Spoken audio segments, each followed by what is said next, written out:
Chips ছড়িয়ে ট্রেনের কামরা নোংরা করেছিল শিশু। তবে তাকে শাস্তির পরিবর্তে শিক্ষা দিতে শিশুটিকে দিয়েই মেঝে পরিষ্কার করান বাবা। ঘটনাটি ঘটেছে ভারতে। ইতিমধ্যে এই ঘটনার একটি ভিডিও সামাজিক যোগাযোগ মাধ্যমে ছড়িয়ে পড়েছে। ভিডিওতে দেখা যায় চলন্ত এক্সপ্রেস ট্রেনের শীতাতপ নিয়ন্ত্রিত কামরায় সিটে বসে আছেন এক যুবক, সঙ্গে তার স্ত্রী ও ছোট্ট পুত্র সন্তান। মোবাইলের ক্যামেরা অন, আর সেখানেই ধরা পড়ে এক ছোট্ট ঘটনা, কিন্তু বড় বার্তা। খেলতে খেলতে চিপস ট্রেনের কামরার মেঝেতে ছড়িয়ে ফেলে শিশুটি, কিন্তু ওই বাবা বেছে নেন ভিন্ন পথ। শাস্তি না দিয়ে দায়িত্ববোধের শিক্ষা দেওয়ার চেষ্টা করেন তিনি। স্যান্ডেলিনা সো, রূপচর্চায় আভিজাত্য। ক্যামেরার সামনে একটি ছেঁড়া চিপসের প্যাকেট দেখিয়ে যুবক জানান তার ছেলে নিজেই কামরা নোংরা করছে, তাই সেই নোংরা তাকেই পরিষ্কার করতে হবে।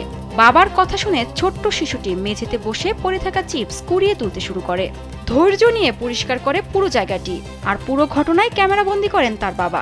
ভিডিও দেখে শিশুর বাবার প্রশংসা করেছেন নেটিজেনরা।